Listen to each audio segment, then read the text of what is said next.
Salut tout le monde, j'espère que vous allez bien. Je suis très heureux de vous retrouver pour une nouvelle émission. Et aujourd'hui, on s'enflamme pour Sofiane Oumia. Salut Sofiane, tu vas bien? Ça va bien. Installe-toi. Ça me fait plaisir Sofiane de t'avoir dans ce canapé d'On s'enflamme. On s'était croisés au Club France, mais on en parlait un peu tout à l'heure. C'était le marathon médiatique, tu t'en rappelles peut-être plus. Je te mens pas, non. Normal, mais là on aura l'occasion d'échanger pendant une petite heure dans cette émission. Je te présente Sofiane pour nos téléspectateurs. Donc tu as 30 ans, tu pratiques la boxe anglaise, tu es triple champion du monde amateur, le premier français de l'histoire à réaliser cette prouesse. Et tu es double médaillé olympique, double médaillé d'argent en 2016 à Rio et 2024 à Paris. Ça va Sofiane? Tu te sens bien en ce moment? Super, ouais, franchement je suis au top, tous les feux sont au vert, j'ai envie de dire, donc je suis bien mentalement et physiquement. Eh bien magnifique. Tu sais quoi, nous on innove un peu dans cette émission. Et la première question, c'est pas le journaliste, c'est pas moi qui vais te la poser, c'est lui. Bon Soso, j'espère que tu vas bien. En tout cas, félicitations pour le parcours que tu as accompli jusqu'à là. On est tous fiers de toi, j'espère que ça va continuer. Et j'ai une petite question, qu'est-ce que tu nous réserves pour 2026? Alors ton frère, Fouad, déjà il y a une ressemblance énorme entre tous les deux. Ben, je te laisse répondre à cette question. Écoute, 2026, plein de projets. Ouais. Honnêtement, que ce soit dans le monde du sport ou à côté. Donc voilà, après sportivement, c'est vrai que aller chercher le gratin mondial dans le monde professionnel, parce que quand on a fait autant de choses dans le monde olympique, ben on a cette chance de nous les boxeurs de pouvoir passer professionnel et justement essayer d'aller chercher quelque chose de grand. Donc comme à mon habitude, je suis un compétiteur. Essayer d'aller le plus haut possible et le plus loin possible avec un effectif, un travail qui sera fait. Donc voilà ce qu'on peut me souhaiter et ce que je compte en tout cas faire pour 2026. Ouais, je sais Sofiane que tu es un gars toi qui avance sans penser au passé. Est-ce que malgré tout, Paris 2024, des fois dans ta tête, ça revient, des souvenirs reviennent, ou est-ce que le chapitre est totalement refermé? Oui, il revient. Par exemple, là, je suis rentré, j'ai vu la photo contre la finale, à la finale des Jeux Olympiques. Donc forcément, tu as des flashbacks. Ça m'arrive des fois d'avoir des flashbacks, mais c'est derrière moi parce que justement, je ne veux pas vivre trop dans le passé ou être trop rattaché au passé. Parce que comme je dis, il faut évoluer, il faut avancer. Paris, c'était il y a maintenant 1 an. Donc qu'est-ce que je peux faire d'ici 1 an aussi pour pouvoir atteindre mes objectifs? Et voilà, après, c'est vrai que mon passé me permet d'être celui que je suis aujourd'hui, avoir l'expérience que j'ai aujourd'hui pour pouvoir aller de l'avant. Ça t'arrive des fois de la revisionner de nouveau, cette finale olympique? Je l'ai jamais vue. Ah ouais? Celle de Rio non plus. D'accord. C'est trop dur à regarder? Un peu des deux, franchement. Ouais. Je sais pas, depuis, j'ai plus regardé cette finale, même celle de Rio d'ailleurs en 2016. Pourquoi? Je ne saurais l'expliquer. Parce que ouais, ça me rappelle même si c'est une belle médaille d'argent, encore une fois, hein, vraiment, ça me rappelle un mauvais souvenir parce que c'est une défaite. Ouais. Donc voilà, et puis je ne me vois pas aujourd'hui. Peut-être quand j'arrêterai ma carrière, je revisionnerai les combats. Mais là, comme je suis encore en compétition, je ne me vois pas l'intérêt de revoir cette finale. Peut-être pour me poser des questions, qu'est-ce qui ne s'est pas bien passé ou autre. Et ça, c'est des pensées négatives. Je suis plutôt pensée positive. En regardant la finale, je ne vois pas quelle pensée positive j'amènerai sur la table. Tu disais, après les Jeux de Paris, essayer d'aimer cette médaille, que tu apprenais à l'aimer. Parce que là, plus d'1 an plus tard, tu l'aimes. Oui. Ouais. Oui, j'ai appris à l'aimer parce que ça reste une belle médaille d'argent. Et avant toute chose, avant cette médaille d'argent, cette finale, le symbole que cette médaille a pu apporter à moi, comme au peuple français, où on a vu autant de ferveur autour de ces Jeux, tout ce monde qui a été rassemblé le temps d'une Olympiade. Tu vois, c'est là où on voit aussi ce que peut procurer ce sport, ou le sport en général. Donc ouais, c'est fier et tête haute justement d'avoir pu contribuer à pouvoir rassembler tout ce peuple français autour de plein de sports. Allez, la petite tradition dans cette émission, c'est la question que je pose à tous les invités. Okay. Sofiane, quelle est la dernière fois que tu t'es enflammé? C'est pas obligé d'être en rapport avec la boxe. Hein. Enflammé la dernière fois, j'ai un club, j'ai pas un club, mais je fais du sport un peu de five. Ouais. Et c'était un club de championnat régional de foot à 7. Okay. Et c'était très serré et on marque genre au temps additionnel. Ouais. Et là, on s'est arrivé dans les vestiaires, on s'est vraiment enflammé, musique à fond, on s'est ambiancé, quoi. Ok, bah, tu sais quoi, moi, Sofiane, je me suis pas encore assez enflammé aujourd'hui. Donc, si tu le veux bien, on va le faire ensemble. On va allumer le feu.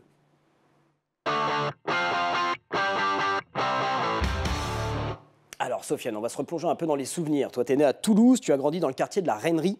Raconte-moi un peu ton enfance, ton quotidien, comment c'était? Au quotidien, c'était sport, parce que je faisais du rugby étant plus jeune. Ouais. J'aimais ça, c'est ma passion. Quel encore poste? aujourd'hui. Je jouais 9 en demi de mêlée, ensuite je suis passé à l'arrière, numéro 15. Ok. Du coup, enfance, enfant très discret dans son coin et qui aimait le sport, qui aimait aller jouer dehors, qui fait avec les copains, être avec les amis. Donc, c'était ça un peu mon enfance, descendre en bas de la maison et pouvoir jouer avec les collègues, faire mon sport qui était le rugby et après, voilà, évoluer comme ça. C'est marrant, tu dis très discret dans ton coin, mais le rugby, c'est un sport collectif. Est-ce que justement, le terrain de rugby était ton moyen C'était d'expression aussi? C'est ça, c'était pas le moyen de m'exprimer. Surtout que c'est un sport collectif et même si je prenais pas la parole à travers mon jeu et comment je jouais, forcément je m'exprimais pleinement et c'était là où j'étais le mieux. Et je pouvais en fait exprimer ce que je voulais, ce que je faisais. Et c'est comme ça, on va dire, que j'ai trouvé un peu mon échappatoire de timidité où j'étais un peu très discret et réservé. Alors, le rugby, ça a été évidemment en parallèle de la boxe. Tu as commencé à 7 ans au Boxing Toulouse Bagatelle. C'est Tu ça. te souviens de la toute première fois que tu es rentré, que tu as ouvert la porte de cette salle? Je me rappelle, oui, j'étais tout petit, 7 ans. Ouais. Mais j'ai pas réellement commencé à 7 ans. Petite Ok. anecdote, parce qu'à 7 ans, en fait, les compétitions étaient interdites. Ok, ouais. C'était à partir de 9 ans. Donc j'ai arrêté la boxe et je suis revenu à l'âge de 9 ans où justement j'ai passé cette porte. Et je me rappelle, ils étaient en train de courir autour d'un gymnase. Et je me suis dit, pourquoi pas. Après, on a mis les gants, on a enfilé les petits gants. Et en fait, la boxe, on me l'a appris. Il y avait forcément cette boxe où on regardait Rocky à la télé, tu sais, prendre des coups, donner des coups. Et moi, on me l'a inculqué comme un jeu ludique, c'est-à-dire toucher sans se faire toucher. Ouais. Et aujourd'hui, je suis en plein dedans encore. On le voit dans ma façon de boxer, c'est-à-dire c'est de toucher sans me faire toucher, un peu aérien. Et j'ai tout de suite kiffé. Je faisais des championnats. Ma première année où je fais champion de France. Et après, je reste au moins 6 ans ou 7 ans invaincu. Et c'est là où on a décelé, on va dire en moi, une certaine facilité à pratiquer ce sport. Donc, entre guillemets, un talent. Ça, c'est marrant, ce que tu dis est intéressant parce que souvent, on a tendance à dire on joue au rugby, Non. mais on ne joue pas à la boxe. Mais toi, en fait, grâce à ton style et ce que tu as mis en place toute ta carrière, c'est un jeu. Ouais, je le prends comme un jeu, même si attention, je reste sur le côté, on ne joue pas à la boxe parce que c'est un sport très dangereux. Mais ouais, forcément, même ce qu'on essaie d'inculquer aux plus jeunes aujourd'hui, là où j'ai ouvert mon club, c'est justement toucher sans se faire toucher. Justement, la boxe, c'est un peu un jeu d'échecs où il faut être un peu beaucoup tacticien, c'est un sport réfléchi aussi. C'est pour ça qu'on l'appelle le noble art. C'est pas forcément donner et prendre des coups et c'est comme ça que je le perçois et c'est comme ça que j'essaie de transmettre aussi comment je l'ai appris et comment je me le suis inculqué. Donc j'essaie de le retransmettre. Ça te fait quoi justement, Sofiane, quand tu reviens dans ton quartier de la Reinerie et tu vois toute la jeunesse aussi avec des étoiles dans les yeux, tu les as tous inspirés? C'est ça, c'est vrai que c'est là où je vois aussi que le sport est fédérateur et dans le sens où j'inspire. Moi, étant plus jeune, j'aurais aimé avoir quelqu'un, on va dire, que je côtoie, entre guillemets, ou que je vois à mes côtés réussir. Parce que forcément, ça montre la voie, ça ouvre aussi forcément. Pour moi, une réussite de quelqu'un ouvre forcément des portes à la génération future qui se dit, si lui il y est arrivé, pourquoi pas moi, tu vois, et pas envier l'autre. Au contraire, essayer de comprendre comment ça a fonctionné, comment il a fait pour pouvoir y arriver. Donc c'est encore plus une fierté pour moi quand je vois les jeunes qui me reconnaissent, tu vois, qui sont là, qui limite, ils n'osent pas me parler comme si j'étais vraiment une star planétaire.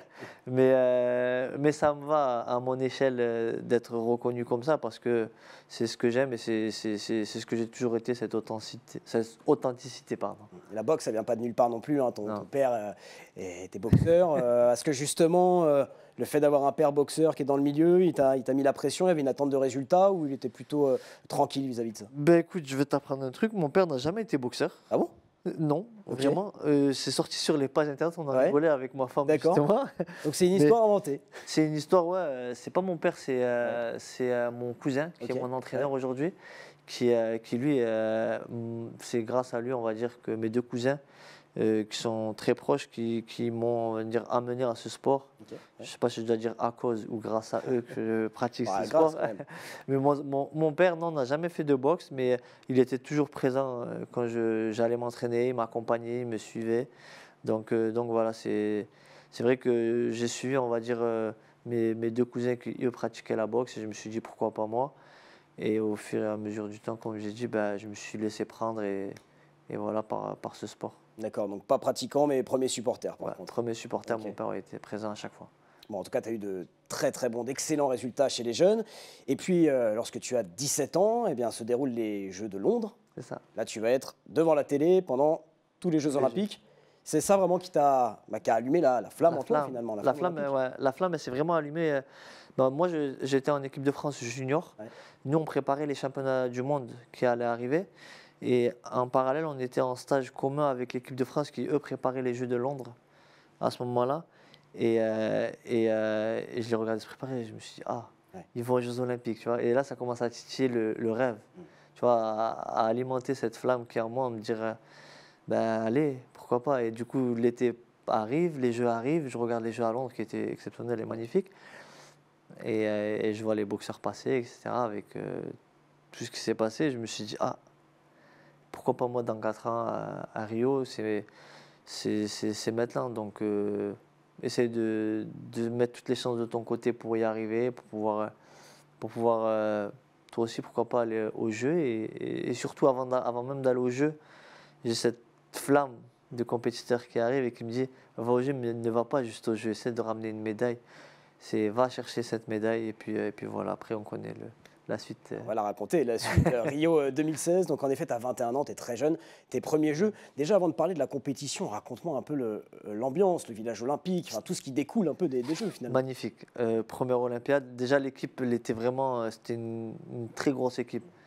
Il y avait une flamme, j'ai envie de dire encore une fois, qui animait cette équipe, on l'appelait la Team Solide, parce qu'on était tous à la recherche de quelque chose, tous d'une médaille. Et arrive au village, moi c'était jeune en plus, je vois les jeux. Après, j'ai la cérémonie, j'y ai participé, j'ai kiffé faire le tour du stade. Et après, j'allais dire fidèle à moi-même, j'étais pas non plus. Parce que tu sais, quand on arrive au jeu, il y a cette prise de conscience de dire je suis aux Olympiques. Donc, est-ce que tu es dans la ferveur de les Jeux Olympiques, kiffe ton moment? Et j'essaie d'allier en fait cette ferveur, de maintenir et de contenir cette ferveur d'être aux Jeux Olympiques et de dire je suis quand même en compétition. Ouais, tu as réussi à trouver le juste équilibre. Exactement, à me dire trouve le juste équilibre pour te dire va chercher cette médaille. Parce que là c'est bien, il y a le monde qui acclame lors de la cérémonie d'ouverture et tout. Mais dans ma tête, c'était ce qui alimentait mon cerveau, c'était et maintenant imagine si tu fais une médaille. Ouais. Tu vois? Mais à 21 ans, c'est pas facile de réussir à faire ça tout seul, tu sais, à se dire, bon, en même temps, je vais prendre un peu de ce qu'on me donne, de l'ambiance, de la ferveur, et en même temps, je dois me concentrer à fond sur la compète pour aller chercher une médaille. Tu étais tout seul vis-à-vis de ça ou accompagné par prêtre mental ou autre? Non, tout seul. Tout seul. Okay. Vraiment, moi et moi-même, j'en suis fier. Hein.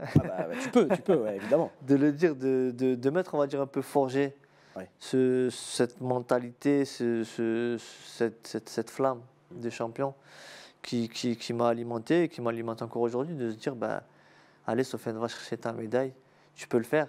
C'est vrai que avant les Jeux Olympiques, il y a les Jeux Olympiques forcément, mais il y a tout un processus. Avant les Jeux Olympiques, il y avait des tournois, etc.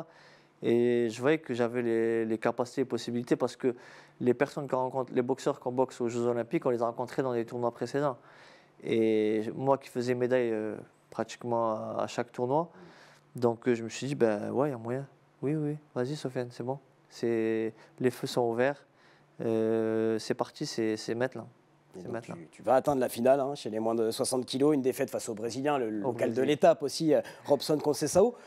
Bon, je sais que évidemment tu aurais aimé prendre la médaille d'or. L'argent c'est magnifique pour des premiers jeux. Et puis je pense que cette médaille, tu vas peut-être me le dire, mais elle t'a fait vraiment passer de l'ombre à la lumière aussi, Sofiane. Ouais, considérablement parce que comme je disais, hein, même devant les caméras, je ne me le cachais pas. Il y a 4 ans de ça, 3 ans de ça, j'étais dans mon quartier. Je regardais les jeux à la télé. Je me suis dit, est-ce que je vais y aller ou pas, tu vois? Et là, j'arrive en finale des jeux. C'était juste incroyable. En plus, là où l'histoire est encore plus belle, c'est que je rencontre le seul Brésilien au Brésil.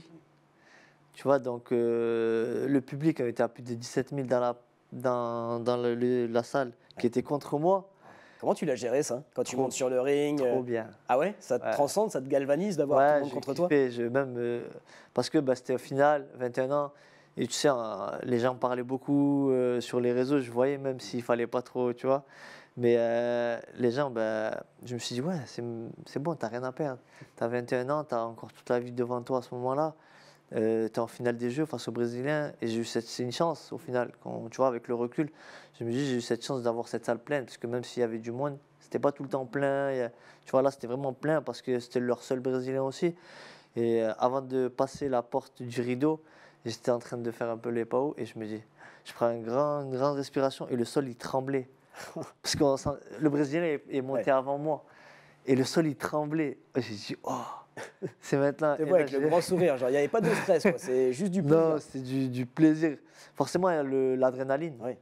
Mais c'était un stress positif, tu vois. Genre, c'est pas où. Ça n'a pas bouffé, quoi. Non, du tout. Ça m'a justement dit, ok. J'ai regardé mon coach et j'ai souri. J'ai dit, ouais, on y est, allez, on y va.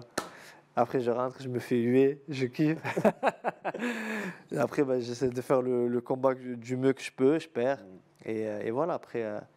Et puis, comme je dis, j'essaie à ce moment-là, je passe de l'ombre à la lumière assez rapidement. Les gens me reconnaissent dans la rue. Ouais. Et justement, c'est une source d'inspiration. Et à travers les yeux des gens et la façon dont les gens me regardent et me parlent, tu sens le changement, le respect qui s'installe automatiquement. Et ça n'a pas de prix. C'est que du positif ou ça a pu être dur à gérer, justement, ce positif. switch non, Que du positif. Franchement, ouais, que du positif. On est un sport quand même où on n'est pas d'autres sports où médiatiquement ça peut vraiment. Voilà. Et puis après, moi, je sais garder aussi pied à terre, donc j'aurais pu m'enflammer. Mais non, je sais d'où je viens. Donc, du moment tu sais où l'on sait d'où l'on vient, etc. Donc, j'ai pris ça comme vraiment une fierté, une sorte de reconnaissance.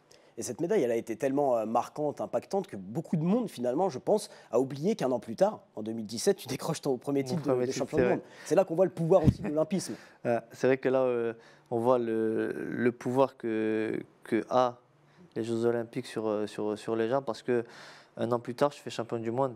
Mais être champion du monde, je vais être connu et reconnu, on va dire, dans le monde de la boxe. Ça veut dire les gens qui suivent la boxe, ça ne sera pas autant médiatisé que les Jeux Olympiques. Donc le monde de la boxe, on su que j'ai fait champion du monde. Forcément, après, via mes réseaux, j'ai alimenté. Donc ils savaient que j'étais champion du monde. Mais la médiatisation qu'un sportif de haut niveau peut avoir, c'est les Jeux Olympiques. C'est le Graal pour tout, je pense, tout sportif. Limite même aujourd'hui, un footballeur professionnel va te dire les Jeux Olympiques, c'est aussi le Graal parce que c'est tous les 4 ans. C'est à ce moment-là qu'on met des sportifs en évidence et des sports aussi qui ne sont pas très connus au devant de la scène. Après la folie de Rio, il y a eu la désillusion de Tokyo. Ouf. Voilà.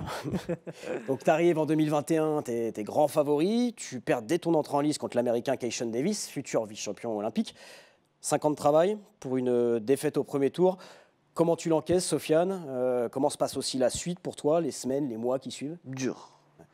Franchement, très dur. Il y avait ma femme, heureusement, qui était là pour moi. Et lors de ces Jeux Olympiques, j'ai eu la chance d'assister, en visio, mais j'ai eu la naissance de mon premier enfant.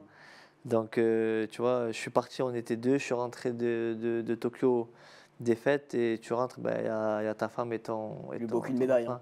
Exactement, ça n'a pas de valeur, il n'y en a pas de prix. Donc, ouais, forcément, des illusions parce que je suis super attendu, je suis numéro 1 mondial à ce moment-là. Et au premier tour, tu rentres à la maison et tu rentres dès le lendemain. Comme il y avait le Covid, et en plus, tu sors par la petite porte dans le sens où l'arbitre m'arrête. Tu vois, donc vraiment une grosse désillusion. Et après, peut-être inconsciemment, je me suis réfugié dans la naissance de mon fils, dans ma femme qui était vraiment présente pour moi, qui était là pour me soutenir. Mais j'ai eu cette chance aussi de connaître l'ombre à la lumière à Rio, mais j'ai aussi connu de la lumière à l'ombre. Donc tu vois, c'est pour ça qu'aujourd'hui, pas forcément être médiatisé ou autre, ben, ça ne me fait pas non plus peur parce que après Tokyo, il n'y a pas eu non plus grand monde à part les miens, quoi. Et quand tu passes du coup de la lumière à l'ombre, là aussi, tu affrontes ça seul? Oui. Ou est-ce que tu Non. tu Ma demandes femme de et mes l'aide? enfants. Non, non. D'accord, mais jamais de Jamais soutien, soutien ça dans toute ta psychologique, carrière? toute ma carrière, même D'accord. encore à l'heure d'aujourd'hui. Ok.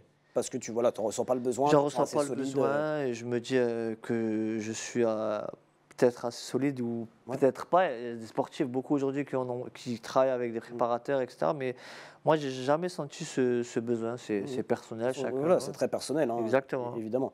Évidemment. Et puis voilà, quand il y a une désillusion comme ça, on se relève aussi en se fixant de nouveaux objectifs. C'est ça. Après, toi, tu passes pro, tu fais quelques combats en pro peu de temps après Tokyo, puis tu te reconcentres sur la carrière amateur avec les Jeux de Paris en ligne de mire. C'est ça. Tout de suite, dès que tu as su qu'il y aurait des Jeux à Paris, toi, dans ta tête, c'était je vais y participer, ou il y a eu un petit moment d'hésitation après la désillusion de Tokyo? Ben, c'est simple, il y a eu Tokyo, je suis rentré au mois d'août et au mois d'octobre, il y a eu le championnat du monde aussi qui s'est arrivé. Ouais, bien sûr.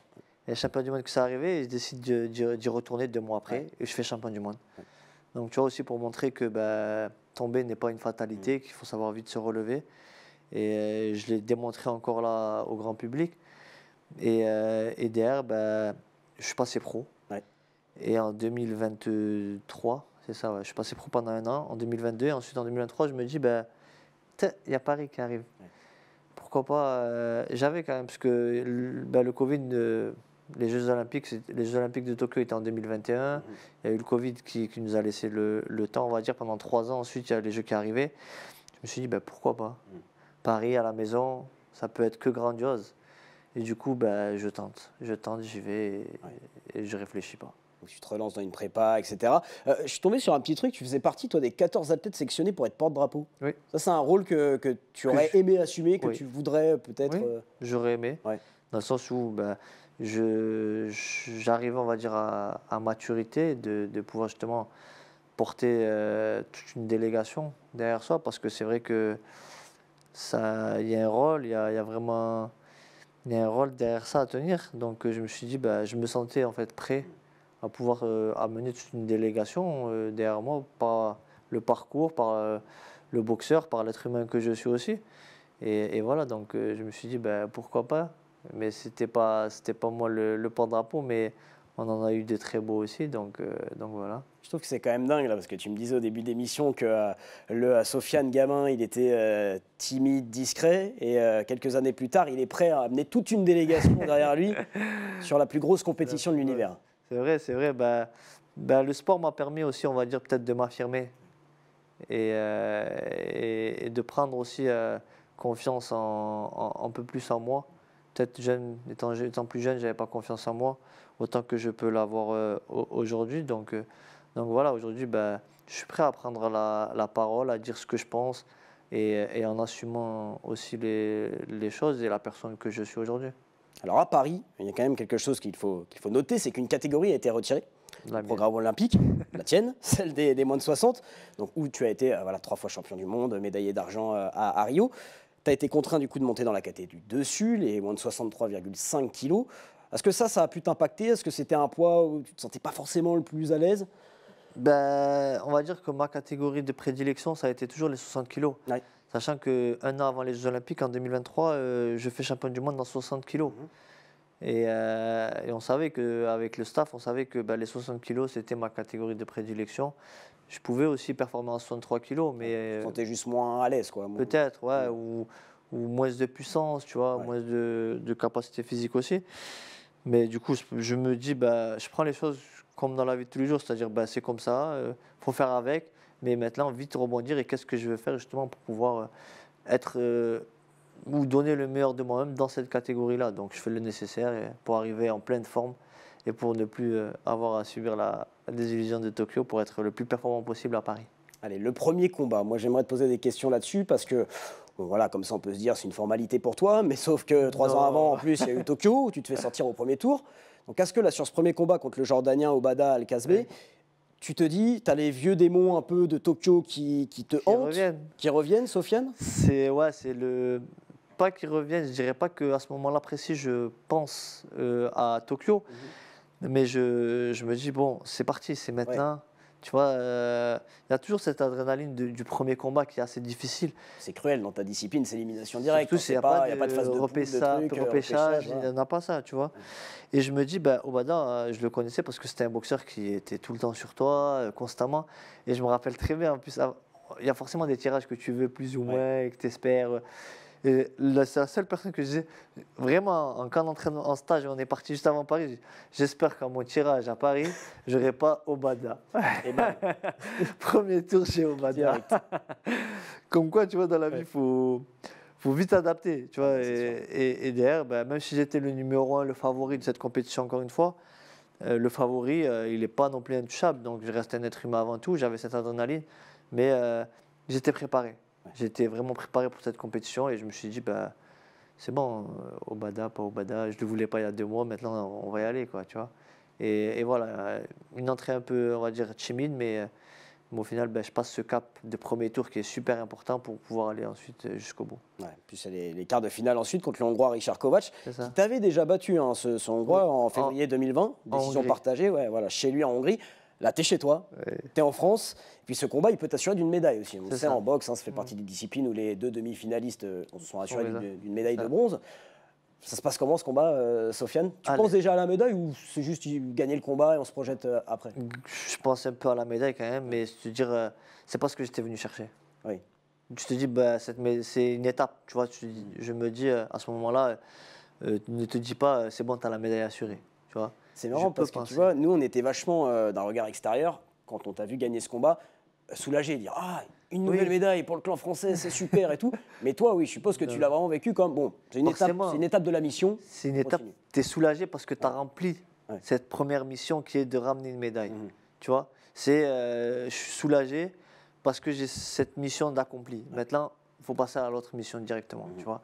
Mais je ne peux pas te dire ouais non, j'étais pas soulagé. Si forcément tu es soulagé, mais j'étais bien, je me suis dit, ça y est, tu as passé ce cap. Mais une fois que je suis sorti de ce quart de finale, ben, je pensais directement à l'autre demi-finale, par exemple. Directement à la demi-finale qui allait arriver, comment j'allais le boxer. Le soir même, j'étais en mode, allez, comment je veux boxer, comment ça va se passer pour pouvoir aller encore au bout et passer encore cette étape. Ouais, la mission continue, la demi se passe bien, tu affrontes le Canadien Wyatt Sanford, qui avait battu en quart quand même le champion du monde de la catégorie, Ruslan Abdoulayev, et en finale, tu te retrouves face au Cubain Erislandy Alvarez. Il y a une histoire autour de ce combat, puisque tu l'avais battu en finale des mondiaux 2023, l'heure est à la revanche. Est-ce qu'on peut parler, on aurait pu parler davantage psychologique te concernant, ou pas du tout dans cette discipline? Pas du tout, non. Pas du tout.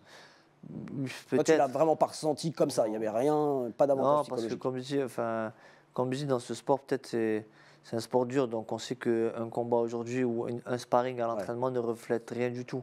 Donc ce que j'ai pu faire il y a 1 an ou il y a 6 mois ne reflète pas ce que je veux faire le jour J, quoi. Ouais. Entre la demi et la finale, il y a quelques jours. Hein, 2 jours. Il y a 2 jours. Tu fais quoi? Comment tu t'occupes? Parce que ça doit bouillir. Ouais, bah, le jour de ma demi-finale, j'ai ma femme qui était présente avec moi. On est parti un peu s'aérer l'esprit, j'ai envie de dire, parce qu'on est parti voir les finales des 100 mètres. Ouais, trop cool. Okay. Donc c'était top, tu vois. Et j'étais un peu avec elle, on est restés ensemble. Après, je suis retourné au village pour pouvoir ensuite me concentrer pour la finale et puis essayer de l'aborder aussi de la meilleure des façons et des manières, sans y penser. Mais peut-être que, comme je dis, inconsciemment, tu vois, la pression, tu vois, de se dire. Après, je me dis que j'étais prêt aussi pour ce moment-là. C'était limite le moment tant attendu de toute une vie, puisque je viens de Rio, il y a eu Tokyo, il y a eu tellement d'étapes passées depuis Rio que je me suis dit, bah, c'est maintenant, c'est ici, quoi. Ouais, et puis tes précédents combats, toi, tu les as disputés au Parc des Expositions de Villepinte. Ouais. Là, cette finale, c'est Roland Garros, sur le cours central, le cours Philippe Chatrier, devant 15 000 personnes, une ambiance de folie. De fou. Comment tu te sens quand tu rentres dans cette enceinte où tu me parlais de Rio, où tu as un public qui est contre toi? Alors oui, ça t'a galvanisé, tu avais le sourire. Est-ce que là, c'est pareil, ça te transcende? Ça te transcende, tu kiffes. Franchement, j'essaie de prendre ça en mode kiffe l'instant présent, tu vois. Parce que tu sais pas ce qui va se passer, ça te pousse dans un élan.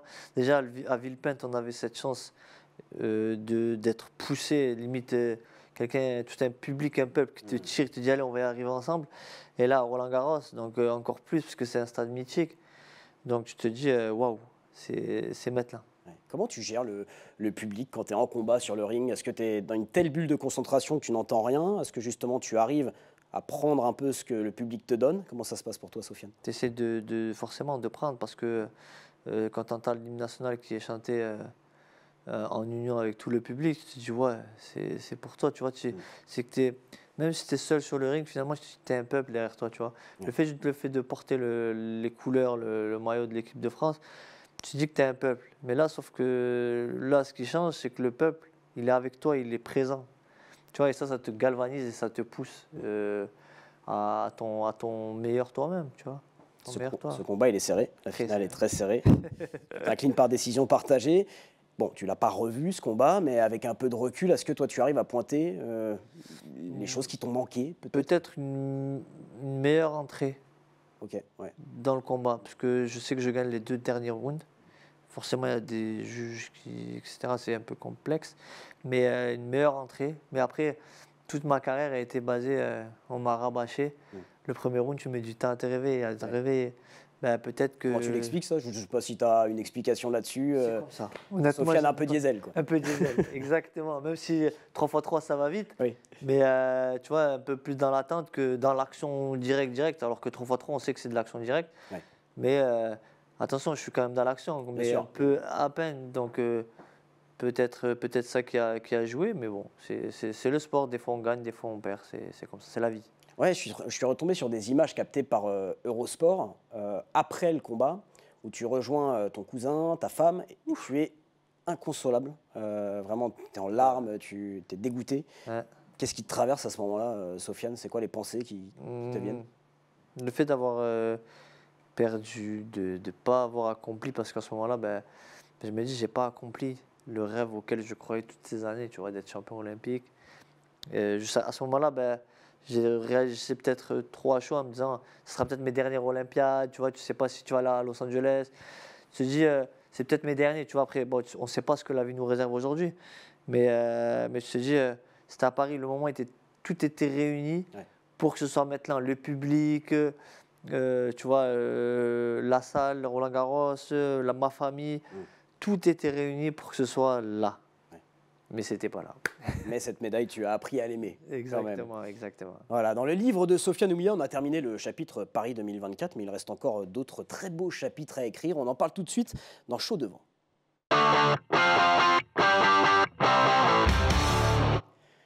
Sofiane, Los Angeles 2028. Est-ce que tu seras de la partie? J'ai envie de te dire, j'espère.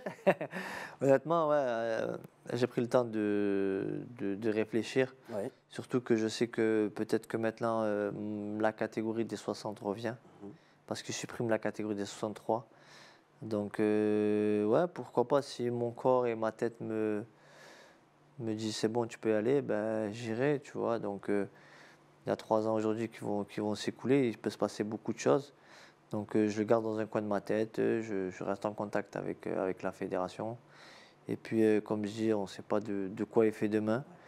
Mais voilà, c'est vraiment dans un petit coin de ma tête et on n'est pas à l'abri de voir un Sofiane Oumiya pour une 4e Olympiade. Ça, c'est une bonne nouvelle. Est-ce que tu sais pourquoi d'ailleurs ils suppriment des catégories, ils remettent? Oui. C'est un sacré... Ils suppriment des catégories chez les hommes, beaucoup chez les hommes, pour pouvoir avoir la parité homme-femme. D'accord. Donc aujourd'hui, je crois qu'il y aurait 6 catégories équivalentes hommes et femmes pour pouvoir avoir cette parité égale d'hommes-femmes. Donc voilà pourquoi ils ont supprimé des catégories beaucoup chez les hommes. D'accord, ok. Pour pouvoir ajouter chez les femmes. Et comment on est passé d'un Sofiane, après Paris 2024, qui tenait plutôt un discours, bon voilà, c'était sûrement mes derniers jeux, à un Sofiane actuellement dans ce canapé qui me dit, peut-être que Los Angeles 2028, je serai là. Parce que, comme je dis, depuis le départ, on ne sait pas réellement de quoi la vie est faite. Aujourd'hui, je me projette dans ma carrière professionnelle, bien sûr, essayer d'aller chercher, faire quelque chose de grand, en tout cas comme j'ai pu accomplir jusqu'à présent dans ma carrière olympique.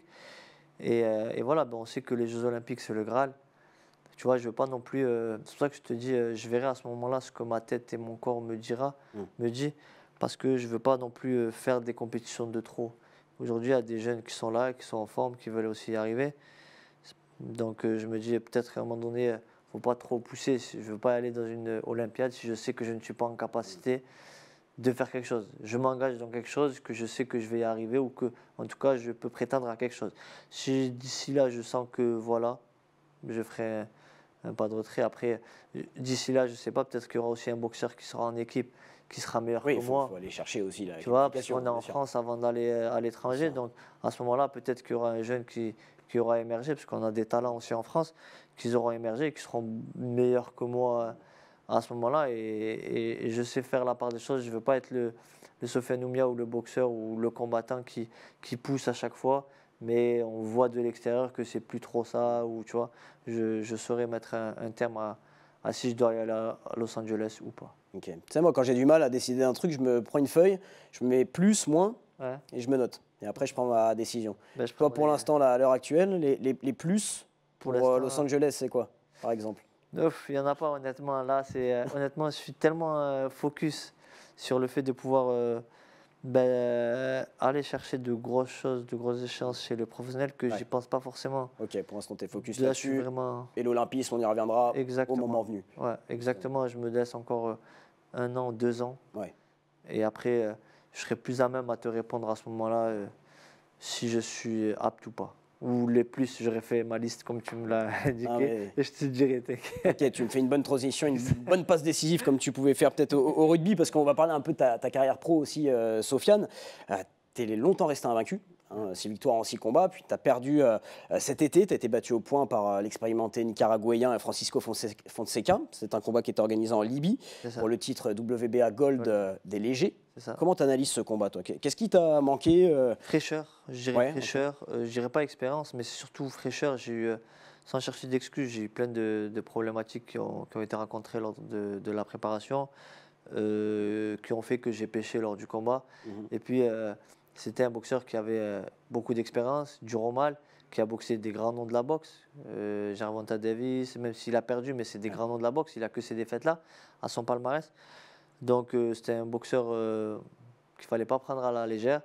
Et peut-être que, encore une fois, je mets la faute sur mon inconscient. Inconsciemment, je l'ai pris même s'il ne faut pas prendre à la légère, mais je me suis reposé sur mes lauriers en me disant c'est rien, sauf que le monde pro, comme je l'explique, c'est un autre monde que la boxe olympique. C'est sur 10 rounds. Ouais. C'est pas 3x3 où tu as le temps de boxer rapidement et partir, etc. Tu vois, donc 10 rounds, c'est long.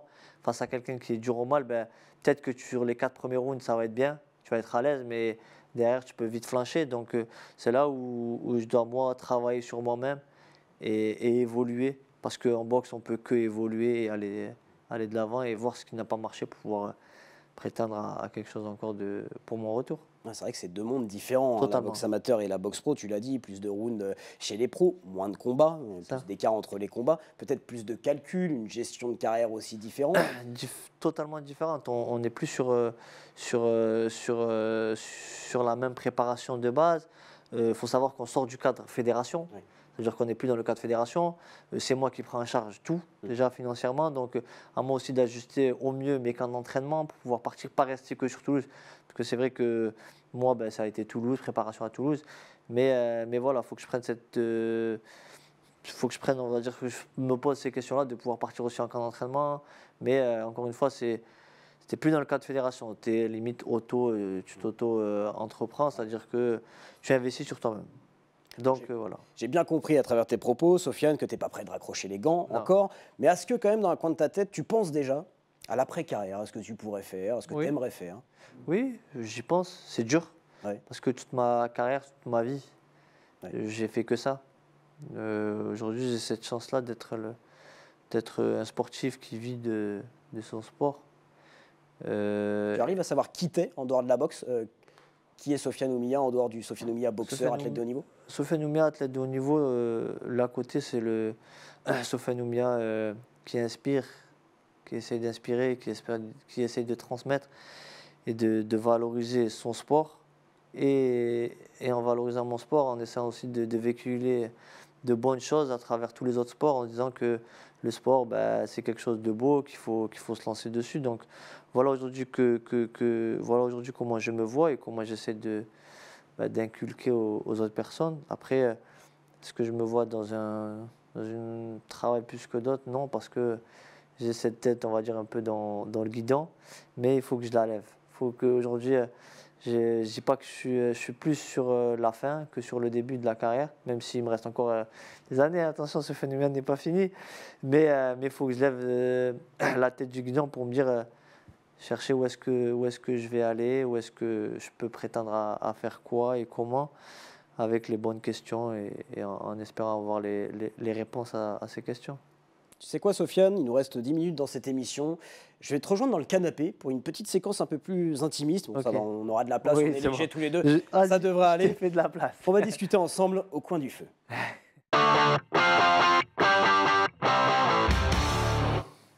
Alors, Sofiane, oui, ça va, on a de la place, on est bien ici. On est bien. On va te montrer une petite photo, Sofiane.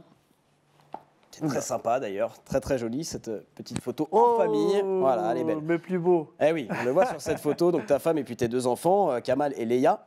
Toi, Sofiane, tu n'as pas pu assister à la naissance de ton fils parce que tu étais à Tokyo en train de disputer les Jeux.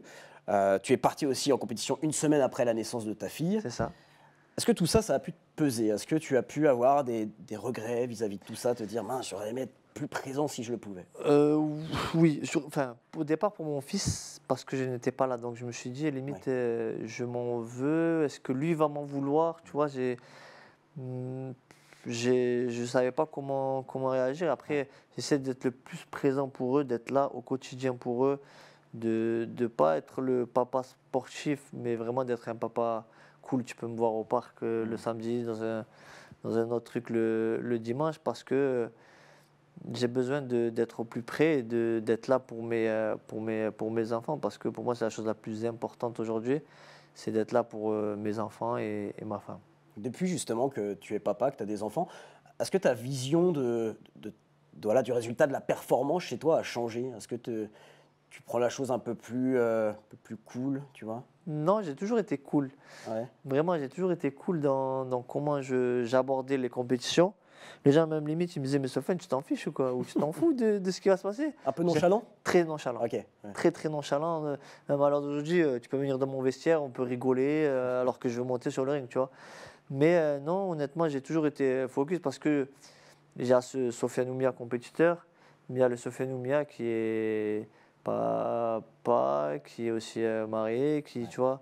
Donc j'essaie de ne pas mélanger tout ça et d'être le Sofiane Oumia authentique dans la vraie vie sportive comme avec mes enfants et ma femme. Ça doit pas être facile de ne pas mélanger justement. Tu sais, souvent on a tendance à dire, voilà, tu as des enfants, tu montes sur le ring, tu montes aussi pour eux, Oui. tu penses à eux. Toi, tu arrives à... Quand tu es sur le ring, c'est pas... Tu penses pas à tes enfants, tu penses pas à ta femme, c'est Sofiane Oumia qui est dans le ring. Exactement. En plus, c'est fou parce que j'en parlais avec ma femme récemment.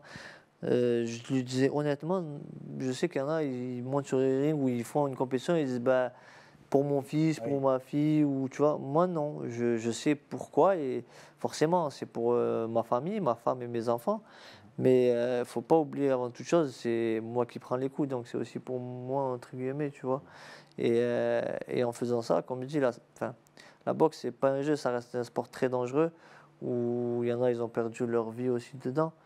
Donc voilà, j'essaie de mettre toutes les chances de mon côté pour être bien sur le ring et justement pour pas, entre guillemets, pour revenir sans bleu auprès des miens. Tu ressens, toi, un peu, Sofiane, cette dualité entre, tu vois, la force du champion sur le ring et puis peut-être la fragilité de Sofiane Oumia, papa, quoi. Totalement. Ouais. Honnêtement, totalement. Surtout que je suis un peu le papa poule, le papa cool et tout. Donc, franchement, ouais, je la ressens parce que il faut être un lion prêt à aller au combat sur le ring. Mais à côté, après, c'est Sofiane Oumia, fragile, comme on dit, parce que je suis quelqu'un de très, très émotif et très fragile, et encore plus quand ça touche aux miens, que ce soit ma femme et mes enfants. Donc voilà, mais après, un homme fragile, ça ne veut pas dire que je suis un homme faible.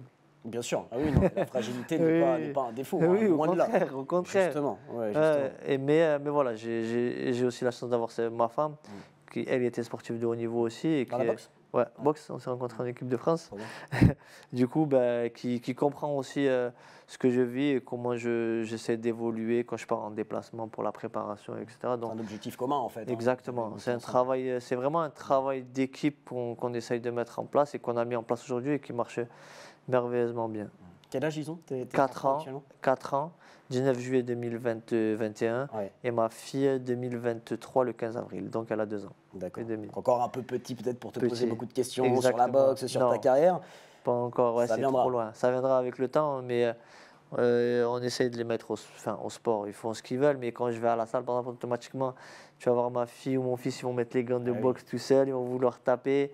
Et ben, ils essaient de reproduire ce que papa et maman font, tout simplement. Et puis, ça ne me dérange pas aujourd'hui parce que les valeurs que peuvent transmettre et la boxe et le sport en général sont juste incroyables et ça peut aussi nous aider dans l'avenir comme moi ça m'a aidé. Alors tu le sais mieux que quiconque aussi, Sofiane, la boxe évidemment transmet des valeurs fortes, importantes. C'est aussi un milieu dur. Très dur. Est-ce que toi, si un jour, que ce soit voilà, Kamal ou Léa, Oui. ils viennent te voir, ils te disent écoute, papa, je veux me lancer dans la boxe pro, je veux être boxeur, boxeuse pro, qu'est-ce que tu leur dis? Qu'est-ce que tu leur réponds? Je leur réponds, c'est pas une décision à prendre à la légère parce que c'est un sport très dur. Mais et moi, pour avoir connu le sport de haut niveau, après, ils feront ce qu'ils veulent, mais je les mettrai en garde parce que c'est un sport difficile, mais je les encouragerai à pratiquer ce sport parce que c'est un beau sport par rapport aux valeurs qu'il véhicule. Et voilà, après, le sport de haut niveau est une autre chose. Et ça, faut aussi les accompagner. Donc voilà, après, comme tout parent, voir son bébé ou ma fille, que ce soit ma fille ou mon fils, prendre des coups, tu vois, je ne vais pas te dire, ouais, fonce. Tes parents, toi, ils ont plus, parce qu'ils t'ont vu du coup Ils prendre m'ont des vu, coups.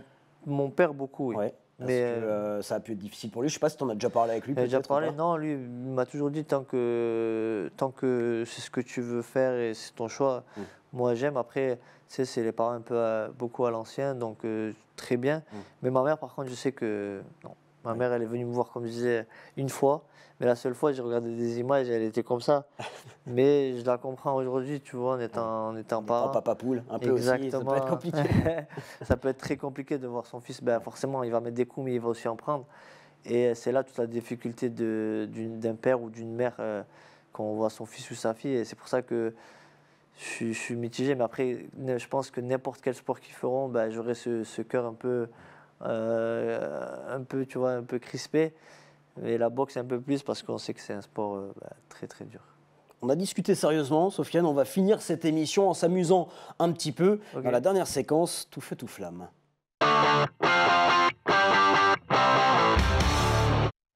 Alors, Sofiane, c'est très simple, tout feu, tout flamme, c'est la petite séquence de fin, c'est une tier list. Okay. Donc, tu vas avoir 5 rubriques et tu vas devoir classer plusieurs choses qui vont te rappeler des petits souvenirs.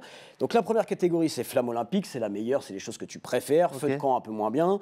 Briquet, c'est moyen. Okay. Allumette, pas top. Et cendre, pas du tout. C'est nul. Ok. Donc, je te donne cette petite tablette et puis je te laisse compléter avec les propositions et puis nous expliquer un peu pourquoi tu fais ces choix. Ok, je commence par le meilleur ou par le moins bien? Comme tu veux. Oh, Zebda, c'est là. Non. Un peu de tout, hein. Ça rappelle les racines toulousaines, tout ça. Je vais commencer déjà la base. Ouais.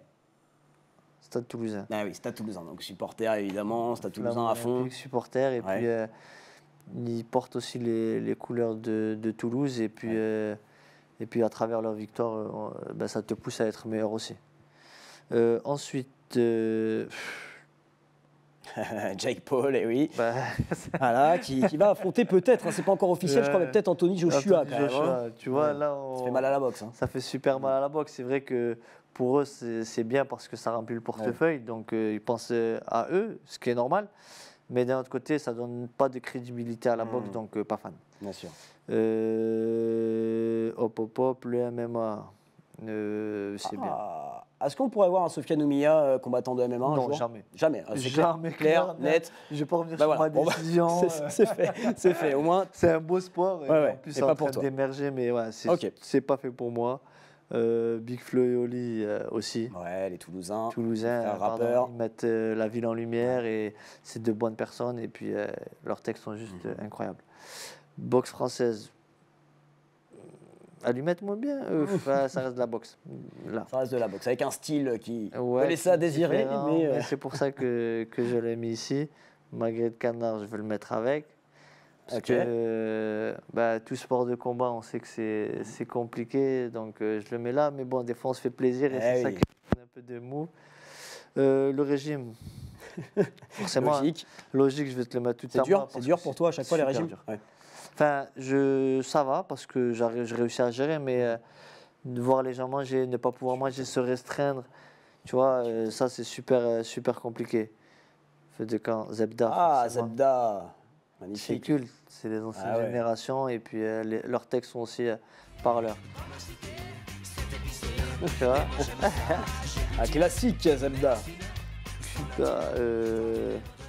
la descente de Macron, tiens. Où est-ce qu'on va la mettre? Alors, la descente de Macron après le titre hein, de Toulouse. Hein. Allez, on va la mettre là. Ok, parce que Riquet, parce on fête que la l'alcool victoire. est dangereux pour la santé également. C'est On dangereux peut pour pas la le mettre tout en santé, haut. mais on a un président, on va dire, qui aime le sport. Les couches, Tu sais les changer, parce que j'ai vu une vidéo de Ouais, toi je qui suis arrête très un mal. entraînement pour changer une couche. tu sais quoi, je vais les mettre là, et c'est même pas un entraînement, c'est 5 minutes avant un combat de boxe. Un vrai combat de boxe. Ah ouais, donc t'es direct, Ouais, la couche c'est c'est maîtrisé quoi. Hein. Non, ça, Changement de couche, j'ai appris, ma femme m'a appris, c'est D'accord. bon, je connais. Cuba, pour être allé, c'est super beau. Ouais, c'est le Le pays où monde la boxe est Rennes. reine. Hein. On est d'accord. Rocky Balboa, je vais finir Rocky Balboa, je vais les mettre vers la fin. Tu sais pourquoi? Ah, ok, pourquoi ouais. Rocky Balboa, ça a été qui a fait connaître la boxe, mais les gens sont rentrés trop dans le cliché que la boxe c'est prendre des coups, mettre des coups. Ouais. Et tu vois, ça fait du bien à la boxe, que ça a mis la boxe en lumière. Mais du coup, les gens se sont référés à ce film-là en disant les boxeurs, ils savent que donner Ouais, des du coups et coup, prendre des coups. Hmm. Et c'est pas D'accord, ça. donc allumette. L'Afrique du Sud, j'ai envie de les mettre avec le stade. Non, je vais Ah les mettre. ouais, d'accord, moi je pensais que tu vois, il y allait avoir ce petit côté, Feu de ils nous camp. ont tapé Ils nous ont tapé en c'est Coupe du vrai. Monde là au dernier match. Mais en tant que bon compétiteur, tu peux que voir qu'ils sont forts, ils sont très bons niveau rugby. Mohamed Ali, The greatest. il n'y a pas un truc en haut encore ou non? C'est clair. Moi, Voilà. j'ai mis le Stade Toulousain et Mohamed Ali pour, Magnifique pour tier tout ce qu'il list. représente. Et entre le Stade Toulousain et Ali, tiens, si tu devais faire un petit Oh choix. Oh Ouais, là c'est dur. Hein. je Là, botte c'est en dur. touche. Tu bottes en touche. Juste dernière question, Ali représente quoi pour un boxeur? Tiens, moi je suis pas dans la boxe, c'est déjà peut-être le plus grand athlète de tous les temps. Ouais. Pour un boxeur. Pour moi, il représente l'incarnation parfaite du boxeur parfait, j'ai envie de te dire. Que ce soit dans le trash talk ou dans le combat en lui-même, par sa rapidité, c'était un super lourd quand même, et il bougeait comme ça sur le ring, c'était incroyable. Et Mohamed Ali, par aussi ce qu'il a pu véhiculer en dehors du sport. C'est vrai qu'aujourd'hui, les sportifs, on les met dans une case sportive. Limite, quand ils prennent la parole, il faut pas trop leur demander, restez sportif, ne prenez pas la parole. Mais un sportif, avant tout, justement, sa voix porte. Donc, du moment que sa voix porte, il peut prétendre à dire les choses. Et Mohamed Ali l'a très bien reflété. C'est pour ça que il a un grand respect de ma part, et je pense pour tous les pugilistiques des boxeurs, ou même en dehors de la boxe, ça a touché tout public. Donc c'est pour ça que ça a été l'un des plus grands temps de cette génération. Ah, puis tu le disais, toucher sans se faire toucher, lui c'est vol comme un papillon, pique comme une abeille. Forcément, Ouais. donc tu te réfères aussi à ça. Et il a fait des choses incroyables dans le milieu de la boxe, donc rien à dire sur Mohamed Ali. Eh bien, Sofiane, je te remercie chaleureusement Merci d'être à passé toi. dans On s'enflamme. On a bien eu le temps d'aborder tous les sujets. C'était vraiment top. Merci Et à puis, toi. je te souhaite plein de bonnes choses pour la suite. Merci beaucoup, merci à toi aussi. Merci beaucoup, Sofiane. Je remercie toute l'équipe en régie, Julien Perronnet à l'édition, François Caudal à la réalisation, Enzo Morello au cadre, Clément Ritter au son, Sandrine David au maquillage, et j'ai oublié personne, donc tout est bon. Merci à toutes et à tous. Et on se retrouve la semaine prochaine pour un nouveau numéro d'On s'enflamme. Salut tout le monde.